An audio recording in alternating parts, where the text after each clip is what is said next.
இயேசுவுக்காக எதையும் விட்டு விடுவேன்.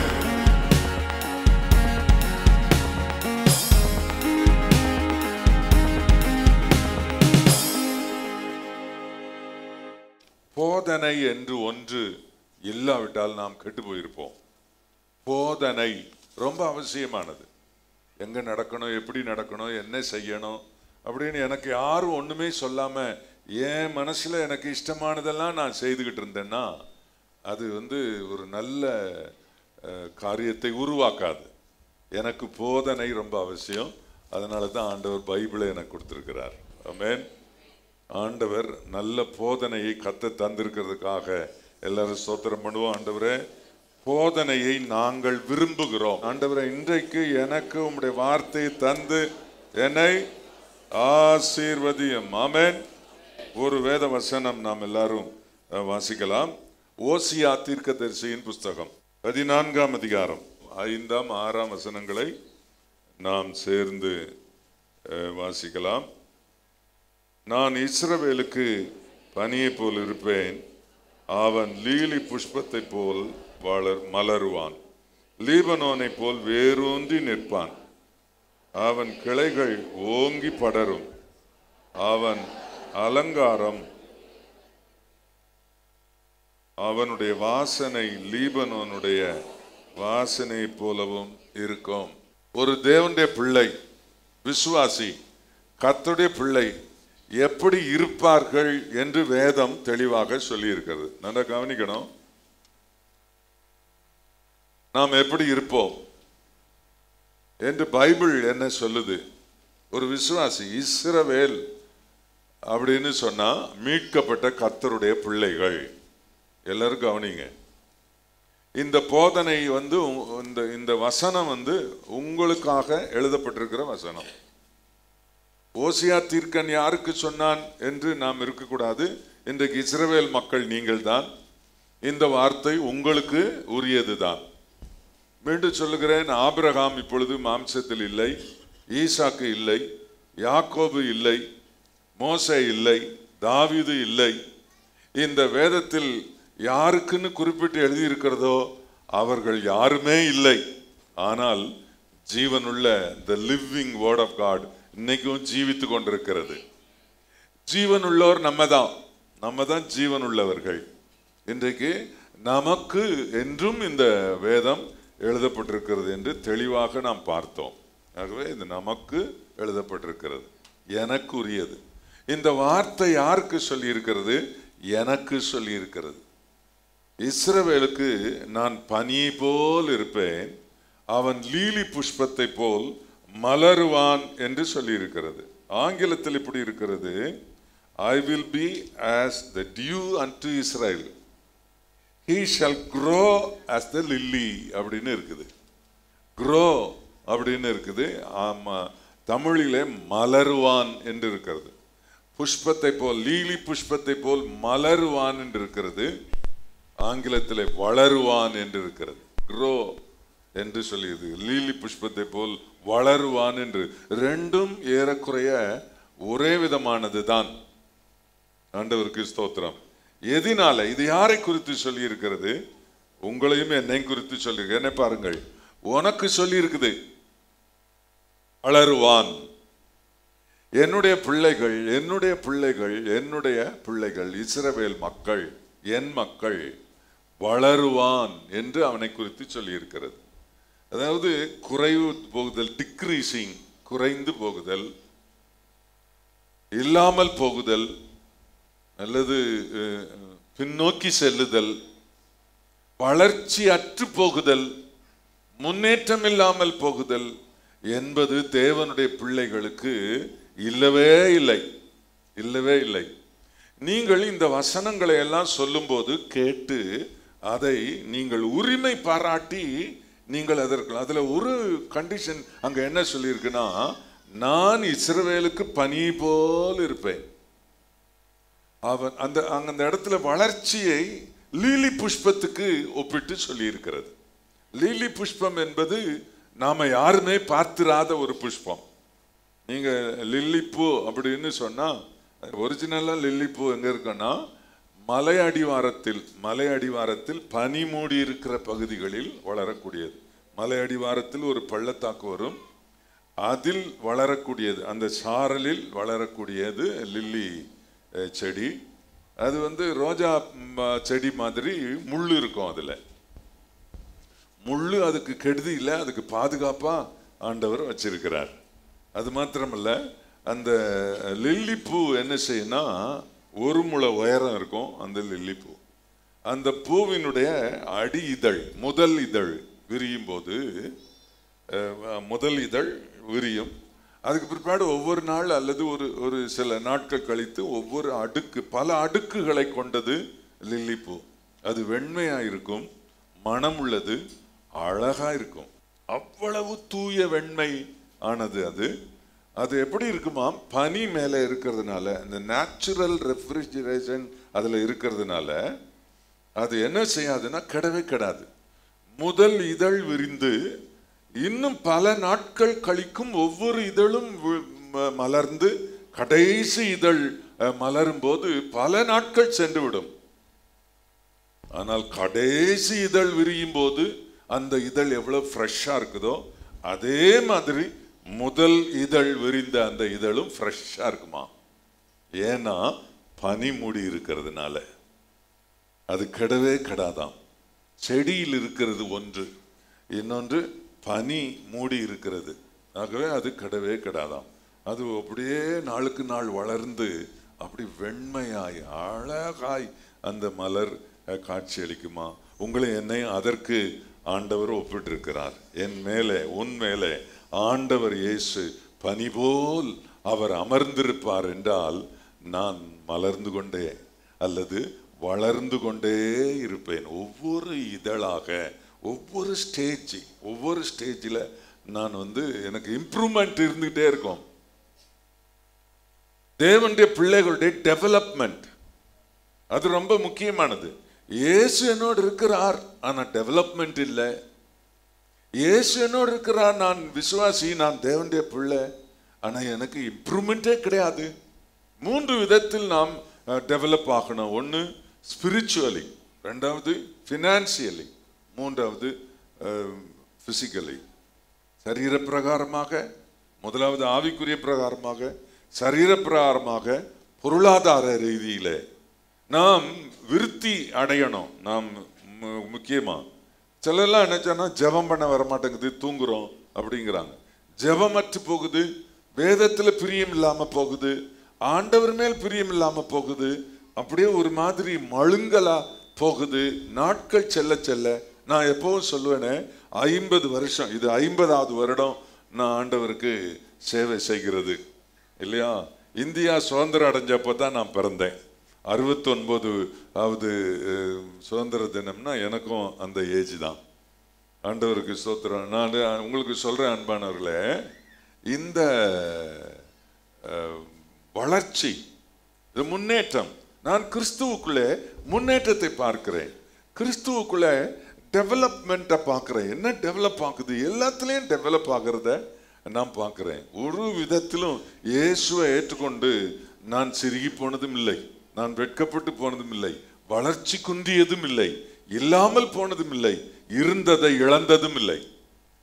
என்னோடு கூட நான் ஆண்டவர் எனக்கு கொடுத்ததுல எல்லாமே எல்லாமே அப்போ இருந்த பிரேயர் லைஃப் இன்னைக்கும் இருக்கு. இன்னைக்கும் அது அதே ஃப்ரெஷ்னஸோட இருக்கு.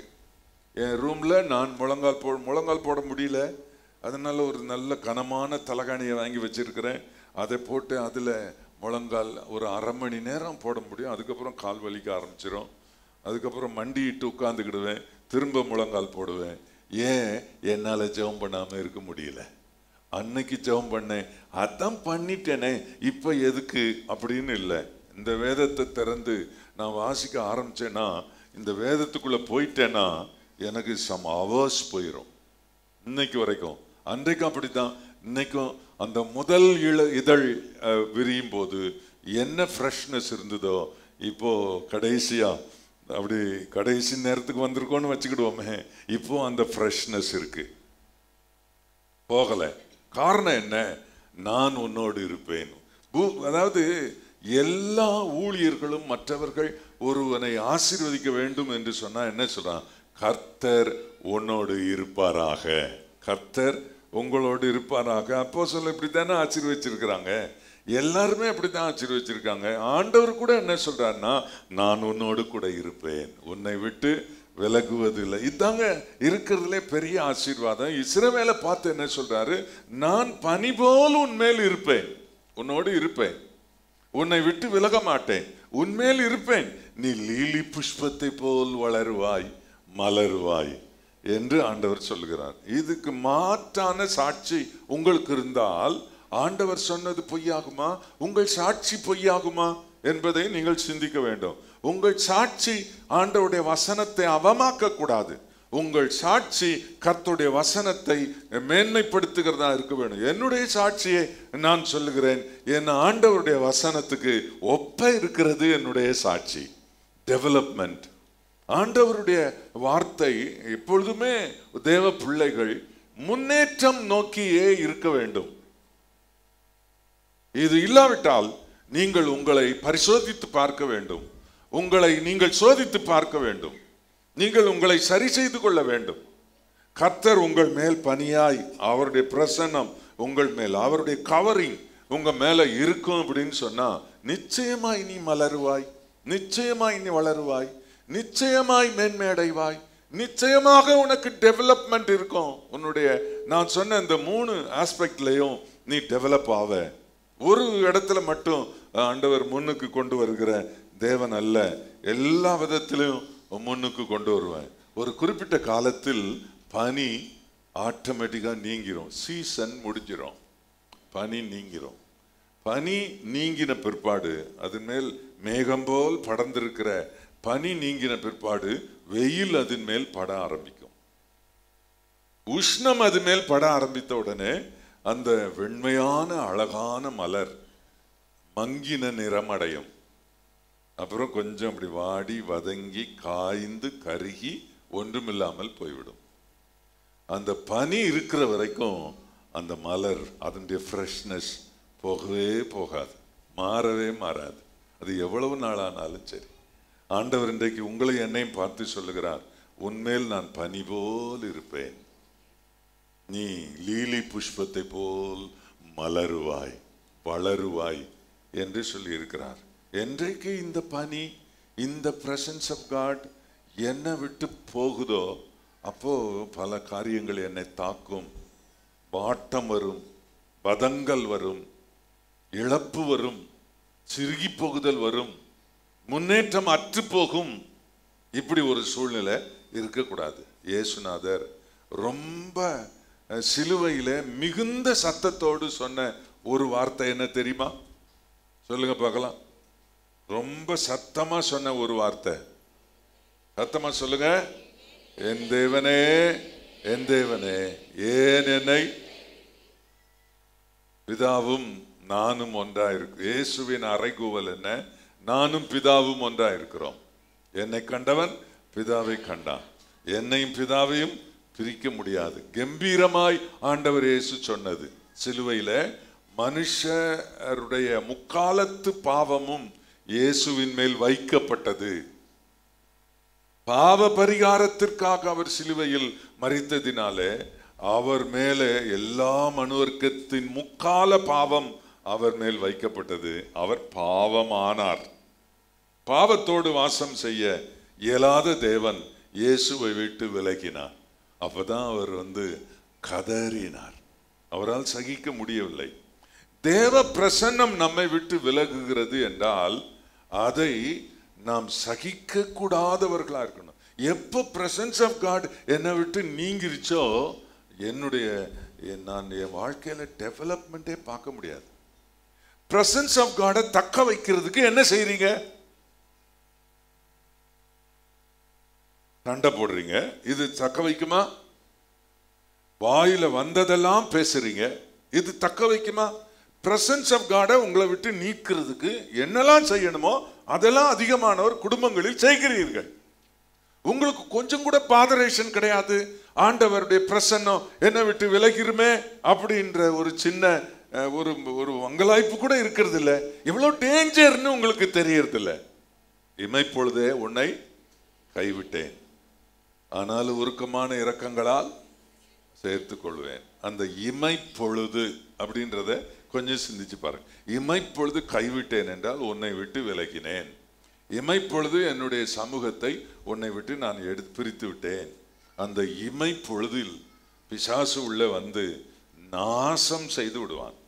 அவன் தான் ஏற்கனவே சுத்தி வந்துகிட்டு இருக்கிறானே, எப்போ விழுங்கலாமோன்னு நாசம் பண்ணி விடுவான்.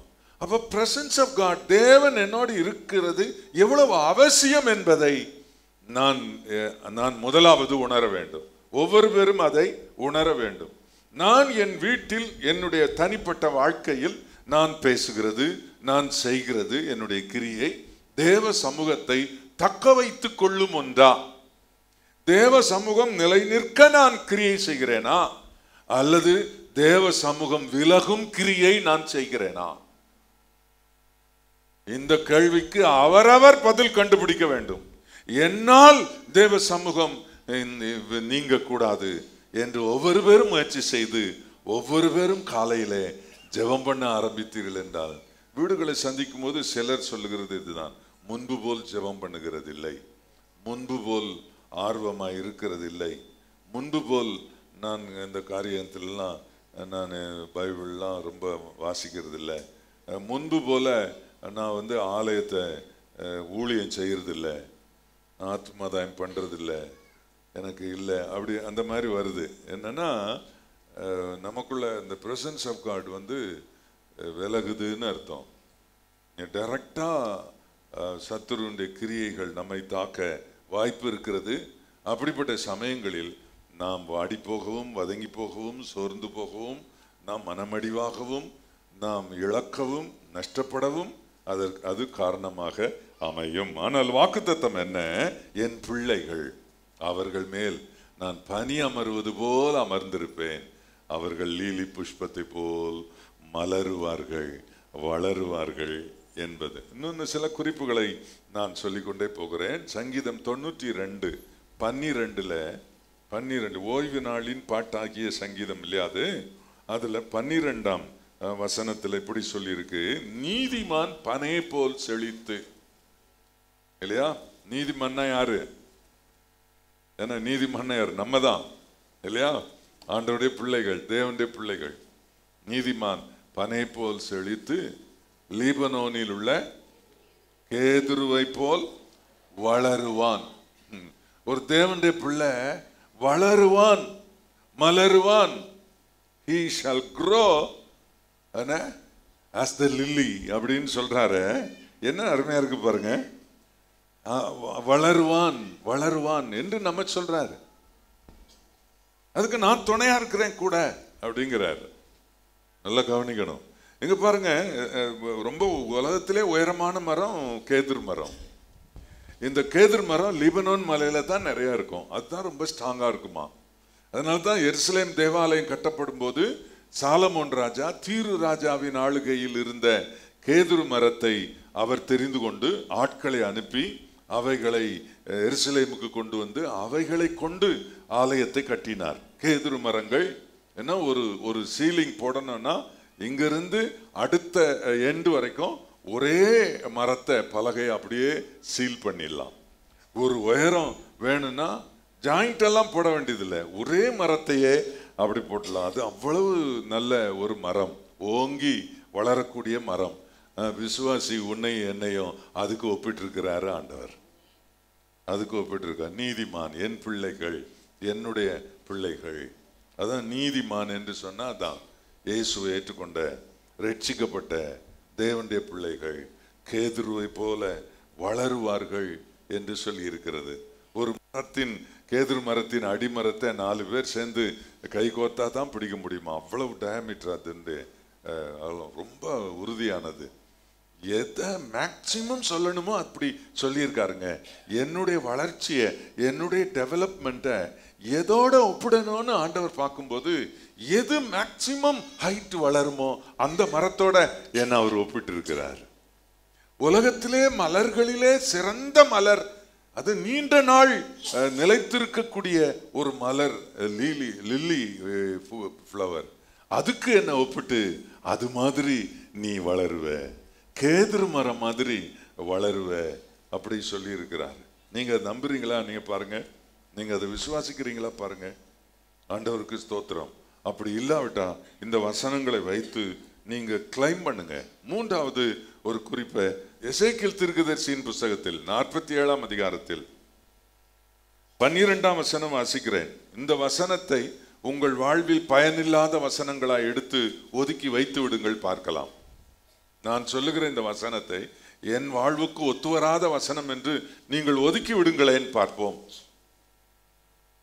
அப்படியானால் எதுதான் உனக்கு வேண்டிய வசனமா இருக்கும் என்பதை நீங்கள் சிந்திக்க வேண்டும். அதுல சொல்லி இருக்கிறது, நதியோரமாய் அதன் இக்கரையிலும் அக்கரையிலும் புசிப்புக்கான சகலவித விருட்சங்களும் வளரும். அவைகளின் இலைகள் உதிர்வதும் இல்லை, அவைகளின் கனிகள் கெடுவதும் இல்லை. அவைகளுக்கு பாயும் தண்ணீர் பரிசுத்த ஸ்தலத்திலிருந்து பாய்கிறபடியினால் மாதந்தோறும் புது கனிகளை கொடுத்து கொண்டே இருக்கும்.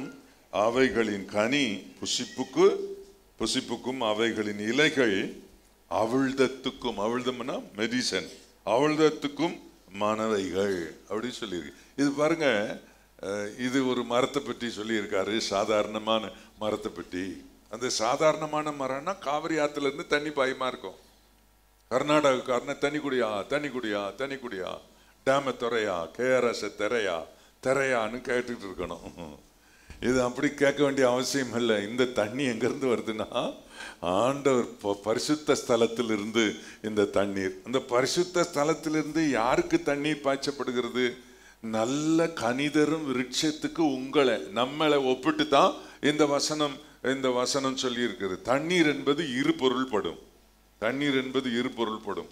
ஒன்று பரிசுத்தாவியை குறிக்கும், இன்னொன்று வசனத்தை குறிக்கும் இல்லையா? திருவசனமாகிய தண்ணீர் முழுக்கினால்னு சொல்லி இருக்கிறது எபேசியர்ல. ஆகவே வசனத்தை குறிக்கும், அபிஷேகத்தை குறிக்கும். இந்த ரெண்டு எங்கிருந்து வரும்? தேவ பரிசுத்த ஸ்தலத்தில் இருந்து தான் வரும். ஆண்டவருக்கு மகிமை உண்டாவதாக. கர்த்தருடைய பிள்ளைகளாகிய நாம் ஆண்டவருடைய சன்னிதானத்தில் நாம் வரும்போது அவருடைய தண்ணீர் நம்மேல் பாய்ச்சப்படுகிறது. ஆகவே நான் யூஸ்லெஸ்ஸா எதுவும் செய்ய மாட்டேன், யூஸ்லெஸ்ஸா எதுவும் செய்ய மாட்டேன். அதான் அதுல சொல்லி இருக்கு பாருங்க, அந்த கனி, அதுல கனி புசிப்புக்கு ஆனவைகள், அது பயனுள்ளவைகள், அது இலை அவிழ்தத்துக்குரியது. ஒரு தேவனுடைய மனுஷன் ஆண்டவர் சமூகத்திலிருந்து புரண்டு வருகிற தண்ணீரால் அவன் போஷிக்கப்பட்டு, வசனத்தினாலும் பரிசுத்தாவினாலும் அவர்கள் தொடப்பட்டு அவர்கள் கிறிஸ்துவுக்குள்ளே வளர்ந்து வரும்போது அவர்கள் கனி கொடுத்து கொண்டே இருப்பார்கள். ஒரு குறிப்பிட்ட சீசன் இல்லை, எப்போவும் அவர்கள் அங்க மாதந்தோறும் அப்படின்னு சொல்லியிருக்கு, கனி கொடுத்து கொண்டே இருக்கும் அப்படி இருக்கு பாருங்க. அது என்ன? புது கனிகளை கொடுத்து கொண்டே இருக்கும். அவைகளின் கனிகள் புசிப்புக்கு, யூஸ்லெஸ் ஃப்ரூட் இல்ல, பிரயோஜனம் இல்லாத கிரியை அல்ல, பிரயோஜனம் இல்லாத கிரியை அல்ல, பயனுள்ள கிரியையை ஆண்டவர் நாம் என்ன செய்கிறோமோ ஆண்டவருடைய பிள்ளைகள் அது எல்லாம் யூஸ்ஃபுல்லானது, எல்லாருக்கும் அது பிரயோஜனமானது. ஒன்று கூட யூஸ்லெஸ் என்கிட்ட ஒண்ணுமே இருக்காது. நிறைய யூஸ்லெஸ் டீட்ஸ் நம்ம கிட்ட இருக்கு. பயனற்ற செயல்கள், பயனற்ற பேச்சுகள், பயனற்ற கிரியைகள், முகத்தை பார்த்தாலே பயனற்ற தோற்றம், பார்வை. சிலெல்லாம் பார்த்தாங்கன்னா அவங்க முழிக்கிற மொழியிலே மற்றவங்க மூஞ்சி கருகி போயிடும், அந்த மாதிரி இருக்கும். ஆனா தேவனுடைய பரிசுத்த ஸ்தலத்திலிருந்து பாயும் ஜலத்தினால், வசனத்தினால், பரிசுத்தாவியினால் நீர் பாய்ச்சல் ஆக்கப்படுகிறவர்கள் இக்கரையில் இருந்தாலும் சரி அக்கறையில் இருந்தாலும் சரி, அவர்கள் அந்த மரம் கனி கொடுத்து கொண்டே இருக்கும். அல்லேலூயா. எத்தனை பேர் இந்த பரிசுத்த ஸ்தலத்தில் இருந்து பாயும் இந்த தண்ணீரால் நீங்கள் என்ன உங்களை நீர் பாய்ச்சலுக்குள்ளே கர்த்தர் உங்களை வைத்திருக்கிறார் என்று நாங்கள் ஒவ்வொரு நாளும் என்னன்னா இன்னைக்கு உங்களுக்கு கிடைக்க வேண்டிய வசனத்துக்காக நான் எப்பவும் சொல்றது தான் சொல்றேன். காத்திருந்து கர்த்தர் வசனம் தந்தார் ஒழிய நான் எழும்புறதும் இல்லை ஆண்டவர் சமூகத்தை விட்டு. அதனால அவர் சமூகத்திலிருந்து நிறைய தண்ணீர் என் மேல பாய்ச்சிக்கிட்டு இருக்கிறார். ஆண்டவருக்கு ஸ்தோத்திரம். ஆகவே நல்ல கனி தருகிற, புசிப்புக்கேற்ற கனி தருகிற, என் மேல இருந்து விழுகிற ஒரு இலை, அதை கூட சொல்லியிருக்கு, ஒரு இலை, அது கூட அவிழ்தத்துக்குரியது. மருந்து யூஸ்லெஸ்ன்னு ஒண்ணுமே என்கிட்ட கிடையாது அப்படின்னு என்னை குறித்து சொல்லலாம் பாஸ்டர் அப்படின்னு இருக்கா. நிறைய யூஸ்லெஸ்ஸான விஷயங்கள்லாம் நிறையா இருக்கு. நல்ல குணம் 2 இருக்கு பாஸ்டர், கெட்ட குணம் 10 இருக்கு. நல்ல குணம் 2 இருக்கு, கெட்ட குணம் 10 இருக்கு. இந்த 10 2 மூடிடுது. இப்பதான் தெரியுது யூஸ்லெஸ் தான் நிறைய இருக்கு. ஆனா இங்க சொல்லியிருக்கு, புசிப்புக்கேற்ற புது புது கனியை கொடுத்து கொண்டே இருக்கும் இந்த மரம். ஏன்னா என் சமூகத்தில் இருந்தாக்கும் தண்ணி பாயுது இந்த மரத்துக்குன்னு ஆண்டவர் சொல்றார். இன்னொரு அடுத்த குறிப்பு, 4வது குறிப்பு, எரேமியா தீர்க்கதரிசியின் புஸ்தகம் 17ஆம் அதிகாரம் 7ஆம் 8ஆம் வசனங்கள். கர்த்தர் மேல் நம்பிக்கை வைத்து கர்த்தரை தன் நம்பிக்கையாய் கொண்டிருக்கிற மனுஷன் பாக்கியவான். அவன் தண்ணீர் அண்டையில் நாட்டப்பட்டதும் கால்வாய் ஓரமாய் தன் வேர்களை விடுகிறதும் உஷ்ணம் வருகிறதை காணாமல் இலை பச்சையாய் இருக்கிறதும் மழை தாட்சியான வருஷத்திலும் வருத்தமின்றி தப்பாமல் கனி கொடுக்கிறதுமான மரத்தை போல் இருப்பான். நான் சொல்வதை கவனிங்க. சங்கீதம் 1 என்ன சொல்லி இருக்கிறது? நீர்கால்கள் ஓரமாய் நடப்பட்டு நீதிமான்களை, கர்த்தருடைய பிள்ளைகள் தானே சொல்லி இருக்கு, வேதத்தை நேசிக்கிறவங்கள. நீர்கால்கள் ஓரமாய் நடப்பட்டு தன் காலத்தில் தன் கனியை தந்து இலை உதிராதிருக்கிற மரத்தை போல் இருப்பான். நல்ல வளர்ச்சி செழிப்பு எதுல ஒரு தேவனுடைய பிள்ளைக்கு சொல்லணுமோ அதற்கு ஒத்திட்டு சொல்றார். இதை விட உங்களை உற்சாகப்படுத்துறதுக்கு என்னத்தை சொல்ல, இதை விட உங்களை உற்சாகப்படுத்த என்ன வார்த்தையை எடுத்து ஆண்டவர் உங்களுக்கு சொல்ல முடியும்?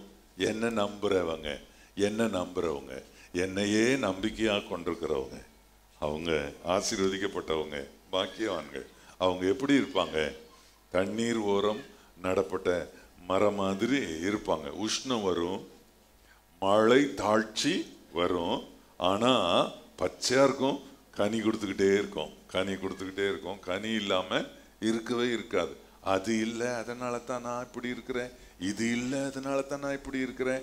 ஒரு தேவனுடைய கர்த்தரை நம்புகிற ஒரு மனுஷன், ஒரு மனுஷி, எனக்கு இந்த கஷ்டம், இந்த உஷ்ணம், இந்த ஸ்காசிட்டி, மழை தாட்சி, இந்த குறைவு, அந்த குறைவு, அதனால தான் இப்படி இருக்கிறோம் பாஸ்டர் அப்படின்னு இல்லை. அது இருந்தாலும் உஷ்ணம் இருந்தாலும் பச்சையா இருக்கும். மழை இல்லாட்டாலும் கனி கொடுக்கும். அதாங்க ஆண்டவர் நம்மளை ஆசீர்வச்சிருக்கிறது. அவனுக்கு அது இல்லை அதனால விளங்காம இருக்கான், இவனுக்கு இது இல்லை அதனால விளங்காம இருக்கான், எனக்கு அதுவும் இல்லை இதுவும் இல்லை, ஆனா எனக்கு இயேசு இருக்கிறார், நான் கர்த்தரை நம்பி இருக்கிறேன். இந்த மரம் கர்த்தரை நம்பி இருக்கிற மரம், அதனால எப்பவும் பச்சின்னு இருக்குது, எப்பவும் கனி கொடுத்து கொண்டே இருக்கிறது. ஹல்லேலூயா. இதைத்தான் ஆண்டவர் நம்ம இப்படிப்பட்ட மேன்மைக்கு தான் கர்த்தர் நம்ம ஒப்பிட்டு பேசுகிறார். கர்த்தருக்கு மகிமை உண்டாவதாக. நான் உங்களுக்கு வேகமாக சில குறிப்புகளை சொல்லி முடிக்கணும். 5வது குறிப்பாக மல்கியா தீர்க்கதரிசியின் புஸ்தகம் 4ஆம் அதிகாரம் 2ஆம் வசனம். என் நாமத்துக்கு பயந்திருக்கிற உங்கள் மேல் நீதியின் சூரியன் உதிக்கும், அதன் சட்டைகளின் கீழ் ஆரோக்கியம் இருக்கும், நீங்கள் வெளியே புறப்பட்டு போய் எப்படி வளர்வீர்கள்? என்ன நன்மை, எப்படிலாம் நம்மளை ஒப்பிட்டு பேசணுமோ அப்படி சொல்லி இருக்கிறார். என்னுடைய நாமத்துக்கு பயந்திருக்கிற அப்படின்னா கர்த்தருக்கு பயப்படுகிற விசுவாசிகள், கர்த்தருக்கு பயந்து வாழ்கிறவர்கள் யாருன்னு உங்களுக்கு தெரியும் இல்லையா? கர்த்தருக்கு பயப்படுகிற தேவனுடைய பிள்ளைகள் எப்படி இருப்பார்கள்? அவர்கள் மேல் நீதியின் சூரியன் உதிக்கும். நீதியின் சூரியன்னா யாரை குறிக்குதுங்க? நம்முடைய ஆண்டவரை குறிக்குது இல்லைங்களா? இல்லையா? இல்லையா? நீதியின் சூரியன், அவருடைய வெளிச்சம் அது நம்ம மேல பிரகாசிக்கும். நீதியின் சூரியன் உதிக்கும். அந்த வெளிச்சத்துல என்ன இருக்கும்? ஆரோக்கியம் இருக்கும். நீங்க எப்படி வளருவீங்க? கொழுத்த கன்று மாதிரி வளருவீங்க. ஆண்டவருக்கு ஸ்தோத்திரம். என்ன கன்று? என்ன கன்றுங்க? கொழுத்த கன்று பார்த்திருக்கியா? வக்கட்ட கன்று பார்த்திருப்பீங்க. நம்ம சென்னையில பூரா வக்கட்டு கன்று தான் இருக்கும். எல்லாம் சின்ன பாலெல்லாம் மாட்டு பாலெல்லாம் கறந்துட்டு அதுக்கு பொய் கண்ணுக்குட்டி வச்சிருப்பான் சிலவன், அப்படி பாலை கறக்கிறதுக்கு. அந்த நாட்களில் வீடுகளில் வந்து பால் கறப்பாங்க. அப்பொழுது என்னன்னா எல்லா மாடு கொண்டு வரவனும் ஒரு பொய் கண்ணுக்குட்டியை கழுத்து தொங்க போட்டிருப்பான். அதை கொண்டு வந்து பக்கத்தில் நிற்க வச்சு லேசாக இடித்து அதுக்கு கண்ணுக்குட்டி குடிக்கிற மாதிரி பாவம் மாடை ஏமாற்றி ஏன்னா பாலை பூரா சுத்தமாக கறந்துடுவான். ஆனால் அதுக்கு பிறகு அப்படிலாம் கண்ணுக்குட்டியை கொல்லக்கூடாதுன்னு சொன்னதுனால கண்ணுக்குட்டியை கொண்டாந்து சும்மா அப்படி காட்டிட்டு பாலை இவன் கறந்துடுவான். அந்த கண்ணுக்குட்டியை பார்த்தீங்கன்னா வெக்கட்டை இப்படி இருக்கும், இப்படி தான் இருக்கும், அப்படி இருக்கு. நீங்கள் மதுரை பக்கம் தென் பக்கம் போய் பார்த்தீங்கன்னா, ஸ்பெஷலாக மதுரை சரௌண்டிங்ஸில் பார்த்தா கொழுத்த கண்டுன்னா அங்கே தான் பார்க்கலாம். சும்மா பின்னத்தோட ரெண்டும் சும்மா உருண்டு திரண்டு இருக்கும் பாருங்க. அது கழுத்தில் அப்படி ஒரு குமுள் அப்படி உயர்ந்து நிற்கும். கொம்பு வந்து இப்படி கோணி அப்படி கோணிலாம் இருக்கு நம்ம ஊரில். இங்கே அது அப்படி நல்ல ஸ்ட்ரைட்டாக நல்லா இருக்கும். அது காது தூக்கிக்கிட்டு நிற்கும். அது பார்க்கவே இந்த இடத்துல ஒரு மசில்ஸ் அப்படி இருக்கும். அந்த மாதிரி கொழுத்த கண்டு அப்படி சொல்லியிருக்கேன். ஆனால் அந்த நீ யாரையாவது திட்டன்னா கொழுப்பு அவனுக்கு அப்படி சொல்றீங்கல்ல. கொழுப்புனா அது நீங்க சொல்ற கொழுப்பு வந்து திமிரு. திமிரத்தான் என்னன்னு சொல்றிய? கொழுப்புங்கிற. ஆண்டவர் திமிர சொல்லல. கொழுத்த கண்டுனா ஃபேட்னஸ். ஃபேட்னஸ்னா அது வந்து ப்ராஸ்பெரிட்டி, செழிப்பு. செழிப்பு இதைத்தான் ஆண்டவர் அப்படி சொல்லி இருக்கிறார். கொழுத்த கன்றுகளை போல வளருவீர்கள். இப்படி இப்படி வளருவீர்கள். லீலி புஷ்பத்தை போல் வளருவீர்கள். கேதுரு மரத்தை போல் வளருவீர்கள். தண்ணீர் ஓரம் புசிப்புக்கு அருமையான கனி கொடுக்கிற மரத்தை போல இருப்பீங்க. கர்த்தரை நம்புகிறவன் எப்படி இருப்பான்? அவன் வந்து எது இல்லாட்டாலும் அவன் காலத்துக்கு கனியை கொடுத்து நல்ல பச்சின்னு இருக்கிற மரத்தை போல நீங்க வளருவீங்கன்னு கர்த்தர் இவ்வளவு காரியங்களை நமக்கு சொல்லி இருந்து, நான் உதாரணத்துக்கு தானே சில வசனங்களை எடுத்துட்டு வந்து உங்களுக்கு சொல்லியிருக்கேன். இப்போ 1 2 சாட்சி இருந்தாலே ஒரு காரியம் நிலைவரப்படும் சொல்லியிருக்கு. நான் 5 பாயிண்ட்டுக்கு மேல சொல்லியிருக்கிறேன். நீ வளருவ, நீ எப்படி வளருவேன்னு கர்த்தர் வசனம் சொல்லியிருக்காருன்னு சொல்லியிருக்கிறேன். இது எனக்கு அப்ளிகபிளா இல்லையா? இது எனக்கு பொருந்துதா? இது எனக்கு ஏற்றதா? எனக்கு சொல்லி இருக்கிறாரா? இல்லை பாஸ்டர், இது எனக்கு சொல்லலை, வேற யாருக்கோ உரியது அப்படின்னு ஒதுக்கிட்டு நான் எனக்கு இல்லைன்னு சொல்லக்கூடியவர்கள் யாராவது இருக்கிறீர்களா? ஆண்டவர் இன்றைக்கு உங்களை பார்த்து சொல்றாரு, நீ வளருவாய். நீ வந்து இதுக்கெல்லாம் காரணம் என்னன்னா, ஆண்டவர் உண்மையில் உதிப்பார். உன்னுடைய நம்பிக்கை அவர், உன்னுடைய நம்பிக்கை அவர், உன்மேல் அவர் பனி போல் அமர்ந்திருப்பார். அவருடைய கவரிங் அப்படியே உன்மேல் இருக்கும். அவர் தம்முடைய சமூகத்தில் இருந்து, பரிசுத்த ஸ்தலத்தில் இருந்து உனக்கு தண்ணீர் பாய்ச்சுகிறார். ஆகவே நீ ரொம்ப அருமையான புசிப்புக்கு ஏற்ற கனி கொடுத்து நீ ஆசீர்வாதமா இருப்ப அப்படின்னு சொல்லி இருக்கிறார். இந்த வசனத்தை கிளைம் பண்ணி என் வாழ்க்கையில் இருக்கிற அந்த முன்னேற்றம் அற்ற நிலைகளை நீக்கி, இந்த development of the children of காட்ன்றது ரொம்ப முக்கியமானது பைபிள்ல. அதனாலதான் யோவான் எழுதும்போது தன் நிருபத்துல கடைசியா அவர் சொல்றாரு, ஆத்துமா வாழ்றது போற எல்லாத்துலயும் வாழ்ந்து இருக்கிறது. ஆத்துமா மட்டும் வாழ்றது இல்லை, சரீரத்திலையும் வாழ்றது இல்லை, எல்லாத்துலயும் நல்ல புஷ்டியா இருக்கிறது, நல்ல செழிப்பா இருக்கிற ஒரு ஆசீர்வாதத்தை நான் ஏன் இழக்கணும்?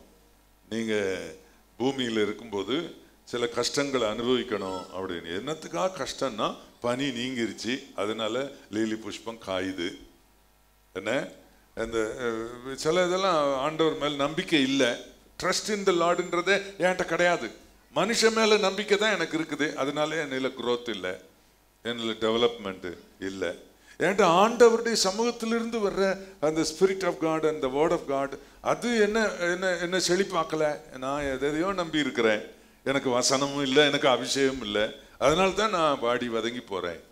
நான் ஆண்டவருடைய சமூகத்தில் இருந்து வருகிற இந்த ஆசீர்வாதங்கள் எல்லாம் நான் பெற்று நான் இருந்தா இந்த வசனம் சொல்றபடியே நான் இருப்பேன். கர்த்தர் இன்றைக்கு என்னை அப்படி மாற்ற நான் முழு நம்பிக்கையோட என்னை கர்த்தருக்கு ஒப்பு கொடுக்கிறேன். எத்தனை பேர் ஒப்பு கொடுப்பீர்கள்? நாம் வளர வேண்டும், நாம் வளர வேண்டும். எபேசியர் 4ஆம் அதிகாரம் 13ஆம் 14ஆம் 15ஆம் வசனங்களை வாசிக்கிறேன் பாருங்கள். அவர் சிலரை அப்போஸ்தலராகவும், சிலரை தீர்க்கதரிசிகளாகவும், சிலரை சுவிசேஷகராகவும், சிலரை மேய்ப்பராகவும் போதகராகவும் ஏற்படுத்தினார்.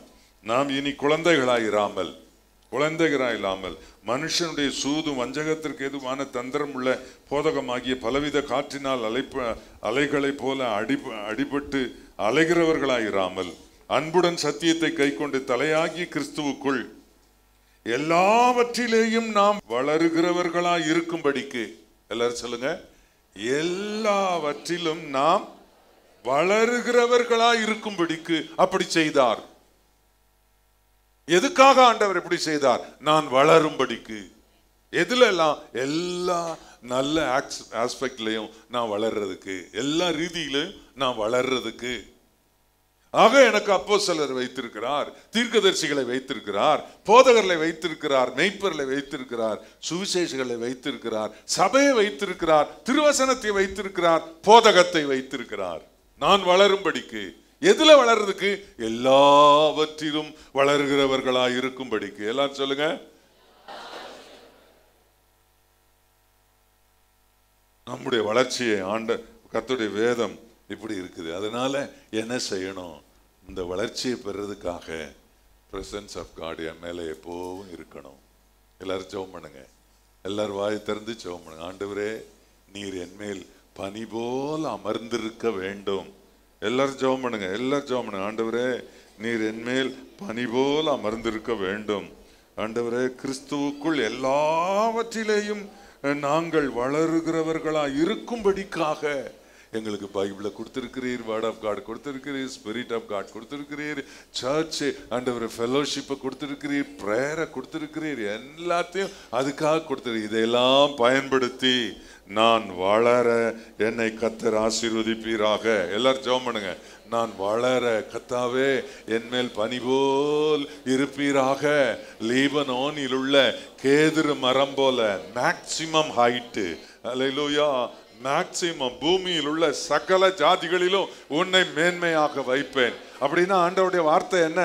எல்லாரை விட நீ உன்னை உயரத்துல மேன்மையாக வைப்பேன். அவர் என்னை கன்மலையின் மேல் நிறுத்தி என் அடிகளை உறுதிப்படுத்தி என்னை கன்மலையின் மேல் நிறுத்தி என்னை உயர்த்தி அந்த மேட்டில உயர்வில கர்த்தர் என்னை வைத்திருக்கிறார். அல்லேலூயா. உயர்ந்த கேதுரு மரம் போல என்னை கர்த்தர் வளர செய்வார். அல்லேலூயா. தேவ சமூகத்திலிருந்து பாய்ந்தோடி வருகிற பரிசுத்த ஆவி வேத வசனமாகிய தண்ணீர் எனக்கு பாய்ச்சப்பட நான் அதன் கரையில தகுதியான நல்ல கனிகளை கொடுத்து பச்சென்று நான் செழிப்பாயிருப்பேன். அல்லேலூயா. இலை உதிராதிருக்கிற மரத்தை போல் இருப்பேன். சொல்லுங்க, வாயை திறந்து சொல்லுங்க. இலை உதிராதிருக்கிற மரத்தை போல் இருப்பேன், பச்சையா இருக்கிற மரத்தை போல் இருப்பேன், வளர்த்தியா இருக்கிற கேதுரு மரத்தை போல் இருப்பேன், மலர்ந்து கொண்டே இருக்கிற லீலி புஷ்பத்தை போல் இருப்பேன். வளர்ச்சி வளர்ச்சி. என்னுடைய டெவலப்மெண்ட்ல ஆண்டவருக்கு ரொம்ப அக்கறை. எல்லாரும் வாய் திறந்து ஆண்டவரோட ஈடுபடணும். என்னுடைய டெவலப்மெண்ட்ல, என்னுடைய முன்னேற்றத்துல, என்னுடைய பர்சனல் டெவலப்மெண்ட், என்னுடைய ஃபேமிலி டெவலப்மெண்ட், என்னுடைய எல்லா டெவலப்மெண்ட்லயும் ஆண்டவரே நீர் அக்கறை உள்ளவராய் இன்றைக்கு என்னோட பேசி இருக்கிறீர். அல்லேலூயா. அப்போஸ்தலர்களை, தீர்க்கதரிசிகளை, போதகர்களை, மேய்ப்பர்களை, சுவிசேஷகர்களை எல்லாம் எங்களுக்கு தந்து, இந்த சபையை எங்களுக்கு தந்து, எங்களுக்கு ஒரு போதகரை தந்து எங்களை போதிக்கிறது. நாங்கள் கிறிஸ்துவுக்குள் எல்லாவற்றிலும் நாங்கள் வளர்கிறவர்களாய் இருக்கும்படிக்கு அப்படி செய்தீர். வளருவோம் ஆண்டவரே, வளருவோம். எங்களுடைய சாட்சி, நான் எவ்வளவோ டெவலப் ஆகியிருக்கிறேன். நான் முன்ன குழந்தை மாதிரி இருந்தேன், இப்போ அப்படி இல்லை, அப்படி இல்லை. காலத்தை பார்த்தால் போதகராக இருக்க வேண்டிய உங்களுக்கு மீண்டும் பாலை கொடுக்க வேண்டி இருக்கிறதே என்று சொல்லுகிற நிலை இல்லாமல் நான் வளர்ந்திருக்கிறேன், நான் வளர்ந்திருக்கிறேன், எல்லா விதத்திலும் நான் வளர்ந்திருக்கிறேன் என்று சொல்ல எங்களை ஒப்பு கொடுக்கிறோம் என்று சொல்லி எல்லாரும் உங்களுடைய வலது கரத்தை உயர்த்தி கர்த்தருக்கு உங்களை ஒப்பு கொடுங்க. நிச்சயமா கர்த்தர் உங்களை ஆசீர்வதிப்பார். போதகராகிய நான், ஆண்டவராகிய இயேசு என்ன எதிர்பார்க்கிறோம்? உங்களுடைய வளர்ச்சி, development of your personal life and your family life and in your profession.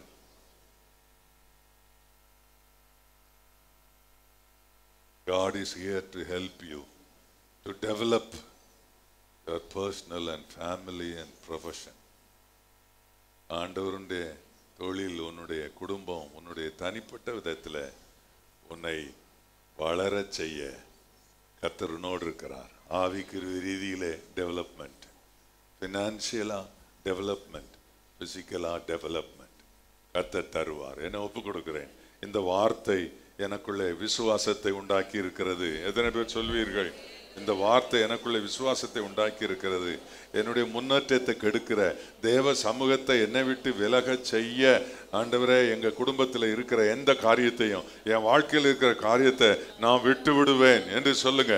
நான் தான் சரி, நான் பேசுறதான் சரி, நான் செய்கிறதான் சரி என்று சொல்லி ஆண்டவரே, உம்முடைய பிரசன்னத்தை இழந்து போய் ஆண்டவரே, வெயில் பட்டு காய்ந்து போகிற லீலி புஷ்பம் போல நான் இல்லாதபடிக்கு எல்லாரும் சொல்லுங்க. ஆண்டவரே, உம்முடைய பிரசன்னமாகிய பனி அப்படியே என்மேல் மூடி இருந்து என்னுடைய ஆசீர்வாதத்தை ஆண்டவரை மகிழ்ச்சியோட நான் மற்றவர்களோடு பகிர்ந்து கொண்டு வேத வசனத்துக்கு சாட்சியாக, எனக்கு சொன்னப்பட்ட இந்த கர்த்தருடைய வார்த்தைக்கு சாட்சியாக நான் வாழ என்னை ஒப்பு கொடுக்கிறேன். ஆண்டவரே, அப்படியே நான் வளருவேன். கொழுத்த கன்று போல வளருவேன், எதிர் போல வளருவேன், தண்ணீரண்டை நாட்டப்பட்ட மரம் போல் வளருவேன். தேவ சமூகத்திலிருந்து பாய்ந்தோடி வருகிற தண்ணீரை பருகி வளருவேன். என் தேவன் என் மேல் அமர்ந்து பனி போல் என்னோடு தங்கி இருந்து எனக்கு செய்கிற எல்லாவற்றிலும் நான் வளருவேன் என்று ஒப்பு கொடுக்கிறோம். ஆசீர்வதி. ஆமென்.